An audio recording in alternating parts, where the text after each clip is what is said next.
महाराष्ट्रात अंगणवाडी भरती प्रक्रिया सुरू असून छत्रपती संभाजीनगर येथील कन्नड तालुक्यातील भरती प्रक्रियेत मोठा सावळा गोंधळ झालेला दिसून आलाय।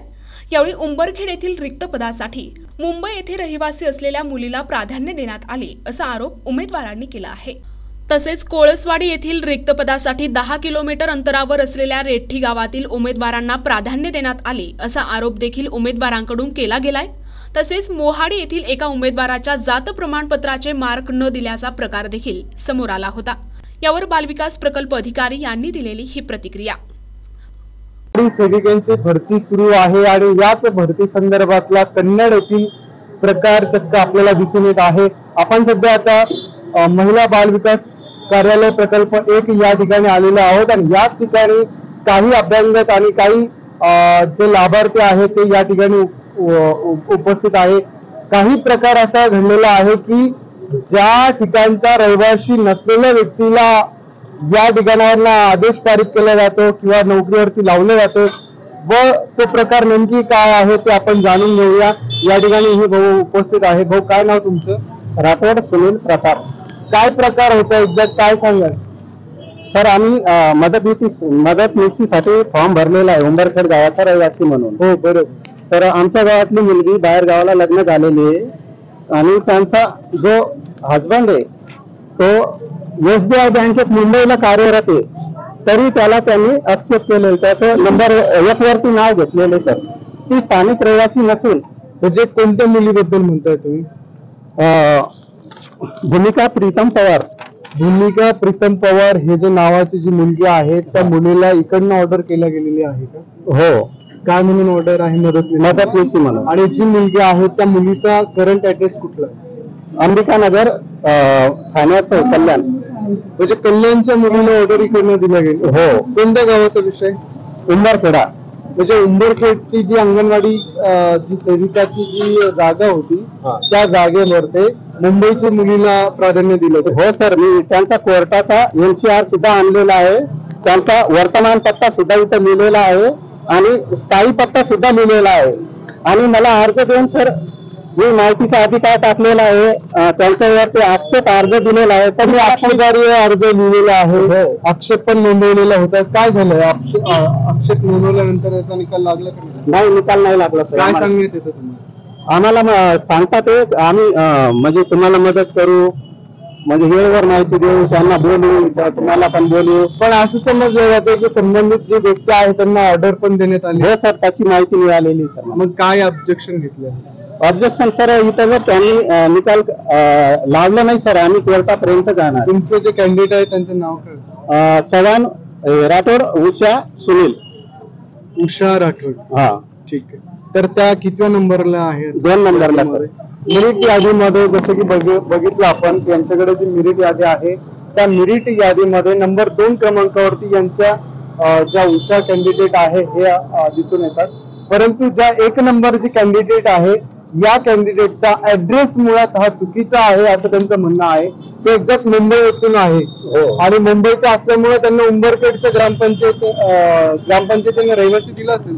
रहिवासी ग्रामपंचायतला चौकशी केली सर, ते म्हणता आम्ही रहिवासी दिलेली नाही। मग एक्झॅक्ट या ठिकाणावरनं यांनी डॉक्युमेंट्स व्हेरिफिकेशन केलंय का नाही केलंय? तुम्हाला नाही केलं सर, आम्हाला काहीच माहिती दिलेली नाही सर। तुम्हाला माहिती दिली नाही म्हणजे तुमच्याकडनं माहिती लपवली जाते का? हो, लपवल्या जाते। मग काय वाटतं तुम्हाला येणाऱ्या दिवसांमध्ये काय असं घडेल किंवा काय असं केलं तर?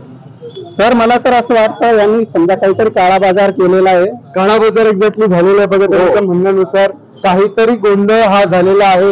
नुकतेच जी भरती होत आहे या भरतीमध्ये कुठेतरी काळा बाजार झालेला आहे असं त्यांचं म्हणणं आहे। अजूनही काही आपल्याकडे काही लोक उपस्थित आहेत जे कोळसवाडी येथील आहेत, तिथलाही प्रकार एक्झॅक्ट काय आहे ते आपण जाणून घेऊया। कोळसवाडीचे या ठिकाणी काय नाव तुमचं? माझं नाव संतोष पंडित मुगले। काय सांगाल मुगले सर, काय होतं विषय काय आहे तुमचा? विषय असा आहे की आमचा उमेदवार कोळसवाडी स्थानिक असून यांना म्हणजे बाहेरगावची म्हणजे ग्रामपंचायतची बाहेरगावची 10 किलोमीटर अंतरावर गाडी भरलेली आहे। म्हणजे ते तुमच्या कोळसवाडीमध्ये जागा आहे आता? हा, कोळसवाडीमध्ये जागा रिक्त असलेली यांनी बाहेरगावची उमेदवार भरलेली आहे। म्हणजे बाहेर गावाची कोणती यादी, कोणतं नाव, काय नाव? विठ्ठल त्यांनी 1 नंबरला देवनी इंद्रचंद राठोड, 2 मधील निकिता दिलीप चव्हाण हे यादीमधील कोसवाडी येथे त्यांनी अंगणवाडी मदतनीस भरलेला आहे. तुम्ही ऑब्जेक्शन घेतलंय का यावर? हा, यावर ऑब्जेक्शन घेतलेलं आहे मी स्थानिक नसून. काय सांगितलं तुम्ही ऑब्जेक्शन? ऑब्जेक्शन मध्ये असं सांगितलं की आम्ही ते कोळसवाडी येथे रहिवासी नाही. जी अंगणवाडी आहे ती कोळसवाडी मध्ये आहे आणि जे पद भरले गेले ते 12 किलोमीटर अंतराची जी रेट्टी मोहड्याची जी महिला होती त्यांना दिली, त्यांना आदेश दिले. तुमचं काय ऑब्जेक्शन आहे? आमचं असं ऑब्जेक्शन आहे की स्थानिक कॅन्डिडेटला त्यांनी महत्व दिलं पाहिजे. जी रेट्टीची जी महिला आहे त्या महिलेचे गुण हे बरोबर आहे का तुम्ही चेक केले? सर, ते माहितीच्या अधिकारमध्ये ते म्हणताय आमची तुमचं अर्ज देण्याची डेट संपलेली आहे. म्हणजे तुमचा अर्ज स्वीकारला जात नाही असं तुमचं म्हणणं? हा, स्वीकारला जात नाही. आम्ही जे अर्ज दिलेला आहे आक्षेप अर्ज, त्याचा आम्हाला उल्लेख भेटत नाही. म्हणजे आक्षेपार्ह अर्ज दिला होता तुम्ही? कुठे आहे त्याची ओसी? कुठे आहे ओसी? ओसी असे दाखवा ना. अशी ही ओसी तुम्ही तर ऑब्जेक्शन घेतलेलं आहे ना? हो. मग काय झालं? याचा निकाल लागला नाही? काहीच नाही सांगत ते म्हणून महसूल मध्ये नाही म्हणता तुम्ही. महसूल मध्ये बसत नाही म्हणता. हे 29/4/2025 ला दिलेला अर्ज, या अर्जाचा निकाल लागला का नाही लागला? लागलेला आहे. काय सांगितलं त्यांनी सांगितलं जी महिला ती तुमची जी कॅन्डिडेट आहे ही स्थानिक आहे, जरी पण तुमचा महसूल बसत नाही म्हणतात. महसूल मध्ये बसत नाही. महसूल मध्ये नाही असं त्यांनी सांगितलं. त्याने 1 लाख रुपये घेतले, समोरच्या भरलेले, आम्ही पैसे दिले नाही म्हणून आमचं टाळलं आणि त्यांनी त्या कागदपत्रामध्ये सुद्धा घोळ केलेला आहे. चक्क आरोप या ठिकाणी केला जातोय. बघा, चक्क आरोप या ठिकाणी केला जातोय.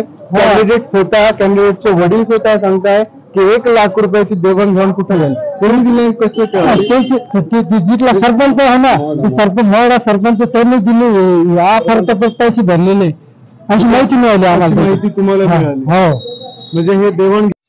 सर, नुकतीच जी भरती प्रक्रिया चालू आहे या भरती प्रक्रियेमध्ये काही लोकांचा आक्षेपार्ह होता.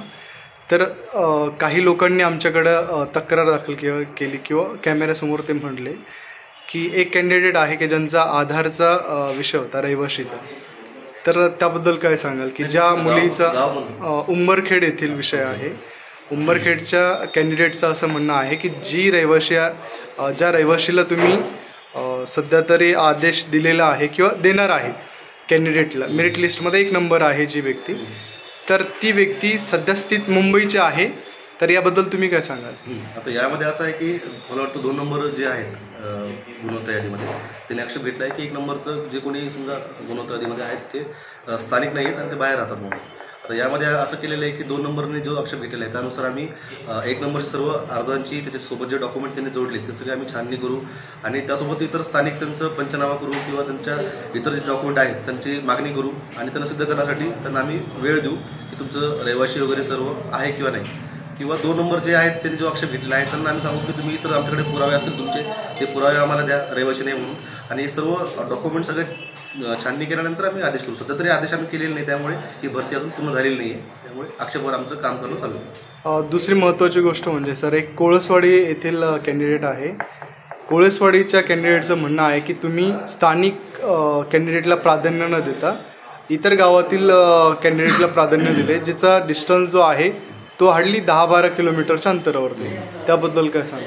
आता यामध्ये असा विषय आहे की शासन निर्णयानुसार, जो शासन निर्णय आहे आपला 2 फेब्रुवारी 2023, त्यानुसार महसुली गाव हे स्थानिक म्हणून समजण्यात आलेलं आहे.